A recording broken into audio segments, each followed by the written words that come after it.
नमस्कार विद्यार्थी मित्रांनो, अतिशय महत्त्वाच्या माहितीसाठी हा व्हिडिओ बनवतोय। तुम्हाला सर्वांना माहित आहे सध्या महाराष्ट्राचं हिवाळी अधिवेशन नागपूर येथे चालू आहे आणि बरेच वेगवेगळे एमएसईबी रिलेटेड प्रश्न आहेत जे अजूनही मार्गी लागलेले नाहीत। आता एमएसईबी म्हणलं की सगळ्यांनी एक डोक्यात लक्षात ठेवायचंय, ते म्हणजे ट्रान्सको, जनको, डिस्कॉम, आयटीआय, पॉलिटेक्निक आणि इंजिनिअरिंग या रिलेटेडचे सर्व मुद्दे। मग आता सर्व मुद्द्यांमध्ये येणार काय काय?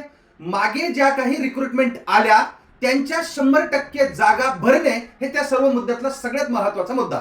त्यासोबतच आणखी विषय काय आहेत, बऱ्याच जणांचे कागदपत्र पडताळणी झाली पण त्यांना अजून जॉईनिंग भेटलेलं नाही, तर अशा विद्यार्थ्यांच्या जॉईनिंग, बऱ्याच जणांना होल्डवर ठेवलेलं आहे अशा विद्यार्थ्यांच्या जॉईनिंग, आणि त्यासोबतच सर्व विभागामध्ये जे काही पद रिक्त आहेत ट्रान्सको, जनको, डिस्कॉम, आयटीआय, पॉलिटेक्निक, इंजिनिअरिंग या सगळ्यांच्या बेसिसवरती जे सर्व प्रकारचे पद आहेत अशा सर्व रिक्त पदांसाठी आपली लढाई चालू आहे।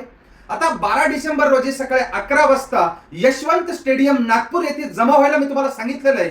पण आता मी हा जो व्हिडिओ बनवतोय तो एका गोष्टीसाठी, प्रत्येकाने जे जे लोक तिथे येत आहेत त्याने स्वतःचं नाव आणि सोबत किती लोकांना घेऊन येत आहेत ते कमेंट मध्ये टाकायचंय। मी तुमच्या कमेंट सर्व वाचील आणि प्रत्येकाने आपला नेमका विषय काय आहे तो कमेंट मध्ये टाकायचा आहे, जेणेकरून की मी सर्व विषय व्यवस्थित वाचेल, सर्व अंदाज घेईल आणि पुढे नेमके काय प्रयत्न करायला पाहिजेत यासाठी तशा पद्धतीने तुम्हाला मार्गदर्शन करेल। आणि आपले जे काही सर्व प्रकारचे मुद्दे आहेत, मग कंत्राटीचा असो, जॉईनिंगचा असो, नवीन जागांचा असो, ज्या काही राहिलेल्या याद्या आहेत त्यांचा असो, हे सगळ्या विषयांबद्दल आपण त्या ठिकाणी प्रयत्न करणार आहोत। अपेक्षित एकच आहे, प्रत्येकाने कमेंट मध्ये टाका, कारण वेगवेगळ्या व्हॉट्सअप मध्ये वेगवेगळ्या ठिकाणी वेगवेगळे लोक जोडले गेलेले आहेत।